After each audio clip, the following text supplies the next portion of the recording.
నమస్తే. ఇప్పుడు మీరు చూడబోతున్న వీడియో ఖచ్చితంగా మీకు ఉపయోగపడుతుంది, నచ్చుతుంది కూడా. మరి మీకు నచ్చిన విషయం నాకు తెలియాలి అంటే ఈ వీడియోని మీరు లైక్ చేయాలి, షేర్ చేయాలి, అలాగే మన ఛానల్‌ని సబ్స్క్రైబ్ చేయాలి. మీ సపోర్ట్‌ని నాకు అందిస్తారు కదూ! ఓకే.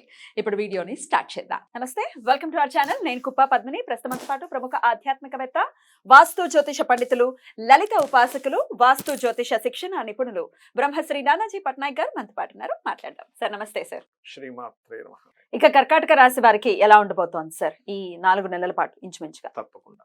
ఫస్ట్ కర్కాటకం వారికి మనం అర్థం చేసుకోవాల్సింది అష్టమంలో ఈ కాంబినేషన్ అండ్ నవమంలో కాంబినేషన్. అష్టమం సహజంగానే కర్కాటకం వారికి ఏలినాటి శని నడుస్తుంది. అంటే ఏంటి, ఒక ప్రెషర్ ఉంది. అంటే ఒక వ్యక్తితో మనకి ఒక ఇబ్బంది ఉంది అనుకుందాం. ఒక ఆఫీస్లో ఆ వ్యక్తి ఇంకో ఫ్రెండ్ వచ్చి చేరాడు. ఫ్రెండ్ కాకపోతే ఇంకోటి ఆ వ్యక్తిని ఇంకొంచెం డిస్టర్బ్ చేసి ఇంకో చేసే వ్యక్తి చేరాడు. అప్పుడు పరిస్థితి ఏంటి, ఇంకొంత మన మీద ప్రెషర్ పెరుగుతుంది. అలాగే ఇక్కడ ఈ భావం నుంచి అష్టమంలో జరిగేటప్పుడు పూర్వీకుల ఆస్తులకు సంబంధించిన విషయంలో కొంత జాగ్రత్తగా ఉండాలి. వాహనాల మీద వెళ్ళేటప్పుడు, రోడ్లు దాటేటప్పుడు కొద్దిగా జాగ్రత్తగా తీసుకుంటే ఏ ఇబ్బంది ఉండదు. ఒకటి ఇది రవి. అయితే ఇక్కడ ఏంటంటే కొంతవరకు పార్ట్నర్స్తో మనీ ట్రాన్సాక్షన్స్ విషయంలో కూడా కొంత ఎఫెక్ట్ ఇస్తుంది ఇక్కడ. అండ్ అదే రవి ఇక్కడికి వెళ్తాడు. సహజంగా ఈ సంవత్సరం 4 నెలల వరకు రాహు ఇక్కడే ఉంటాడమ్మా. కర్కాటకం వరకు భాగ్యంలో ఉంటాడు. ఎప్పుడైనా సరే రాహు భాగ్యంలో ఉన్నప్పుడు ముఖ్యంగా చేయాల్సింది ఏంటంటే, ఏ లగ్నం వారైనా ఏ రాశి వారైనా 9వ స్థానంలో భాగ్యంలోకి వచ్చాడు రాహు అనుకోండి, పితృదేవతలకి తర్పణాలు ఎక్కువగా ఇవ్వాలి. అంటే ఆ టైంలో వీళ్ళకి దేవతా అనుగ్రహంతో పాటు పితృదేవతా అనుగ్రహం ఎక్కువ అని చెప్తుంది జ్యోతిష్ శాస్త్రం. అందుకని వీళ్ళు ఏం చేయాలి, అమావాస్య వచ్చింది, చక్కగా మీరు స్వయం పాకాన్ని గనక ఇస్తే వీళ్ళు అనుకున్న పని అనుకున్నట్టుగా జరుగుతుంది. అది అంతే, సింపుల్ రెమెడీ. Simple remedy. స్వయం పాకం ఇచ్చాము, అమావాస్య వచ్చిందా చక్కగా బియ్యము, 2 రకాల కూరగాయలు, 2 రకాల పప్పులు, ఉప్పు ఇస్తాం, చక్కగా దండం పెట్టుకుంటా, అయ్యా నాకు భాగ్యం ఇది ఇవ్వగలిగాను నేను అనుకుని ఇచ్చాము. పితృదేవతల అనుగ్రహంతో వీళ్ళు అనుకున్నది జరుగుతుంది. రైట్. ఇక కుజుడిది మాట్లాడుకుందాం మనం. కుజుడుగానే తీసుకుంటే కర్కాటకం వారికి ఈ మంత్ ఇక్కడ ఉన్నాడు, నెక్స్ట్ మంత్ ఇక్కడికి వెళ్తాడు. అది ఏప్రిల్ 24వ తేదీ వరకు ఉంటాడు ఇక్కడ. ఇక్కడ కుజుడు మాత్రం ఉన్నప్పుడు ఏంటంటే, ఫస్ట్ ఆఫ్ ఆల్ ఆ రెండు కూడా కొంచెం డిఫరెంట్ ఎనర్జీస్ కదా. భూముల కోసం, పూర్వీకుల భూముల కోసం ఏదైనా ఘర్షణ వాతావరణం ఇస్తాడు అక్కడ. అలాగే ఇందాకట్లాగే కొంచెం వాహనాలు, గృహం, యాన్సిస్టర్స్ ప్రాపర్టీస్ విషయంలో కొంత ఇబ్బంది ఇస్తూ, కుజుడు ఇక్కడికి వెళ్ళినప్పుడైతే మీరు పితృదేవతలతో పాటు శక్తి దేవత ఆరాధన చేస్తూ అభిషేకాలు చేసుకోవాలి ఎక్కువగా. ఎందుకంటే బ్యాలెన్స్ చేయాలి దాన్ని. ఎందుకంటే జలరాశుల్లో జరిగింది ఇక్కడ. కుజుడు ఇక్కడ ఎంటర్ అయ్యాడు. అందుకని ఏమవుతుంటుంది, సర్వసాధారణంగా తండ్రితో గొడవలు రావడం, గురువులతో గొడవలు రావడం, ఇట్లాంటివి కొన్ని ఏర్పడుతూ ఉంటాయి. సర్వసాధారణంగా మనం చెప్పుకున్నాం ఏమిటి, అక్కడ ఉన్నప్పుడు కొంచెం సనాతన ధర్మ సంబంధించిన విషయంలో కాపాడాల్సిన బాధ్యత అందరికీ ఏర్పడుతుంటుంది.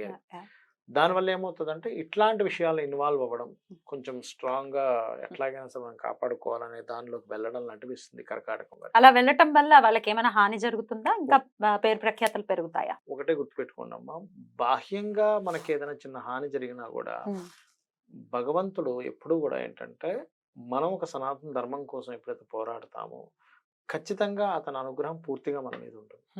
బాహ్యంగా ఏదైనా చిన్న డ్యామేజ్ జరుగుతుందా, మేబీ. ఇప్పుడు చాలా మంది చూడండి, ఇప్పుడు మనకి చెప్పుకున్నాం లాస్ట్ టైం బాబ్రీ మసీద్ ఆ విషయాల్లో ఎంతో మంది ఇదయ్యి ఉంటారు. కానీ వాళ్ళందరికీ కూడా ఖచ్చితంగా భగవంతుడు అతని సన్నిధిని చేర్చుకుంటాడు. ఎందుకంటే నువ్వు ధర్మం కోసం నిలబడ్డావుగా, అన్యాయం కోసం నిలబడలేదుగా. సో వీరు చేయవలసిన పరిస్థితి ఉంటుంది. శక్తి ఆరాధన, పితృదేవతల ఆరాధన విశేషంగా కర్కాటక రాశి చేసుకోవాలి.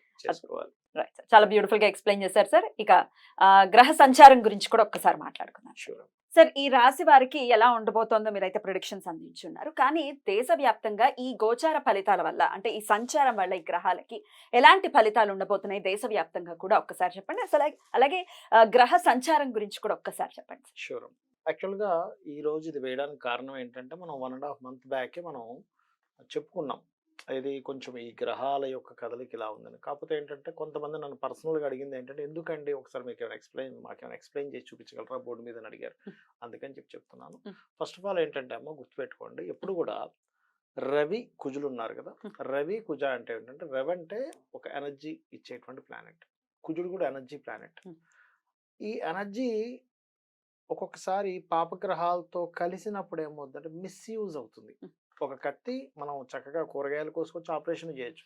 కానీ ఇంకో రకంగా కూడా వాడతారు అవును. అదే కత్తిని. అలా ఏంటంటే ఎనీ ప్లానెట్ అది బాగున్నప్పుడు ఇచ్చే రిజల్ట్, అది పాపగ్రహాలతో కలిసి ఉన్నప్పుడు ఉన్న రిజల్ట్ వేరుగా ఉంటాయి. హ్మ్. మనకి ముండేన్ ఆస్ట్రాలజీ అంటారు. మైథుని జ్యోతిష్యం అని. అంటే దేశవ్యాప్తంగా దేశాల్లో ఎటువంటివి జరుగుతాయి ఏమిటనేటువంటిది ఇది ఇక్కడే కాకుండా మనకి రామాయణ మహాభారతాల్లో కూడా ఉంది.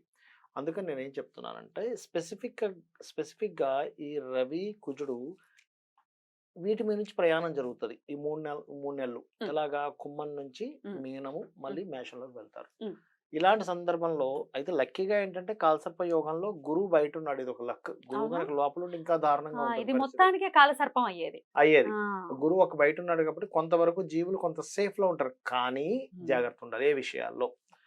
రవి గవర్నమెంట్‌కి కారకుడు. అధికారులకు కారకుడు. సీఎంలకి, పీఎంలకి వీళ్ళకి కారకుడు. హ్మ్. కాబట్టి గవర్నమెంట్ రిలేటెడ్ సంబంధించిన విషయంలో రాజుల మధ్యన గొడవలు పెరగడం. ఆ! ఎందుకంటే మనకు నెక్స్ట్ రాబోయే ఉగాదికి కూడా ఏంటంటే రాజు కుజుడవుతున్నాడు. హ్మ్. కుజుడు రాజుతో ఎలా ఉంటుంది అంటే కుజుడు అంటే ఏంటి యుద్ధం. అధికారాన్ని చూపించుకోవాలి నా లీడర్‌షిప్ నేనేంటో నిరూపించుకుంటాను. ధైర్యంగా నేను యుద్ధానికి నేను రెడీ అన్నట్టుగా ఉంటుంది. హ్మ్. అందుకనేమిటి ఎప్పుడైతే ఈ కుజుడు ఎగ్జాల్టెడ్ పొజిషన్‌లో ఉన్నంత సేపు ఓకే. ఎగ్జాల్టెడ్ పొజిషన్ నుంచి ఇక్కడికి మారతాడు 24వ తేదీ 4వ నెల నుంచి. అప్పటి నుంచి ఇంకా తీవ్రంగా ఉంటుంది. అదే విధంగా ఇప్పుడు ఆల్రెడీ ఫిబ్రవరి 14 నుంచి రవి ఆల్రెడీ శనితో కలిసిపోయాడు ఇక్కడ. హ్మ్. హ్మ్.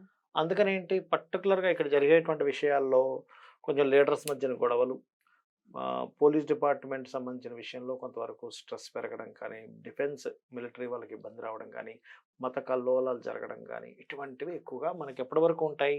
2వ తేదీ 6వ నెల వరకు ఉంటాయి. ఇది ఆల్రెడీ ఫిబ్రవరిలో స్టార్ట్ అయిపోయింది. ఫిబ్రవరి 1 నుంచే స్టార్ట్ అయింది. రైట్. ఎందుకంటే ఇక్కడ కుజరవులు కలిసారు ఆల్రెడీ ఇక్కడ ఒకసారి. హ్మ్. రవి, కుజ ఇద్దరు ఎనర్జీనిచ్చే ప్లానెట్స్ కలిసారు ఇక్కడ. హ్మ్. కాకపోతే ఇక్కడ ఈ పాపగ్రహాలతో వెళ్లి కనెక్ట్ అవ్వడం అనేటువంటిది ఇంకొంచెం జాగ్రత్తగా ఉండాలి. ఓకే. ఓకే. రైట్. అర్థమైందమ్మా? Right sir. సో మరి ఇక్కడ మనం ఇండియాలో ఉన్నవాళ్ళు ఉంటారు. వేరే వేరే దేశాల్లో ఏదైనా యుద్ధ సంబంధించినటువంటి పరిస్థితులు ఉంటాయి. అప్పుడు మాత్రం వీళ్ళు చేసుకోవాల్సిన రెమెడీ ఏమిటి? ఏ దేశంలో ఉన్నా ఎవరున్నా అంటే వాళ్ళకి జాతకంతో సంబంధం లేదు. కొంతమందికి నాది పలానా రాశి అని తెలీదు. హ్మ్. పలానా నక్షత్రం అని తెలీదు. ఏదో అవును. వాళ్ళు చిన్నప్పుడు ఏదో రాసారు మిస్ అయ్యాయండి అంటూ ఉంటారు. అవును. అటువంటి వారు నేను చెప్పేది ఒకటే. అమ్మవారికి సంబంధించిన వాటిలో చండీ పారాయణం వినడం గాని, తర్పణం చేయడం గాని, హోమం చేసుకోవడం గాని చేసుకోవాలి. విన్నా సరిపోతుంది. ఆ దేశాల్లో చేసేవాళ్ళు ఉండకపోవచ్చు అవును. ఒక్కోసారి. అవును. లేదా శ్రీమాత్రే నమః రక్షణనిస్తుంది. హ్మ్. దగ్గరలో గనక ఏదైనా గోశాల ఉంది. ఇండియాలో ఉన్నారు గోశాల ఉంది. గోవులకి బెల్లము, క్యారెట్లు తినిపిస్తే మంచిది. గోధుమ హ్మ్. హ్మ్. దాని మీద ఎప్పుడైనా రాహు సంచారం జరిగేటప్పుడు మనం ఆల్రెడీ 1½ మంత్ బ్యాక్ కూడా ఒకసారి అన్నా మాట్లాడారు. నేను. ఆ! సో, శని వెళ్తున్న దాని మీదకి ఇటువంటి సిట్యుయేషన్స్ వస్తుంటాయి. కాబట్టి ఈ విషయంలో జాగ్రత్తగా ఉండాలి. చాలా అద్భుతంగా మాకు తెలియజేశారు సార్. ద్వాదశ రాశులకి కూడా ఈ గ్రహ సంచారం ఎలాంటి ఫలితాలను ఇస్తుంది? ఇంచుమించు జూన్ 2 వరకు కూడా ఈ రిజల్ట్స్ ఉంటాయి అని చెప్తున్నారు. కాబట్టి చెప్పినటువంటి పరిహారాలు Yeah. అందరూ కూడా పాటించుకుని అమ్మవారి ఆరాధన విశేషంగా చేసుకుంటూ అందరూ సురక్షితంగా ఉండాలి, మానసిక ప్రశాంతత ఉండాలని మనస్ఫూర్తిగా కోరుకుంటూ కృతజ్ఞతలు సార్. నమస్కారం. శ్రీమాత్రే నమః.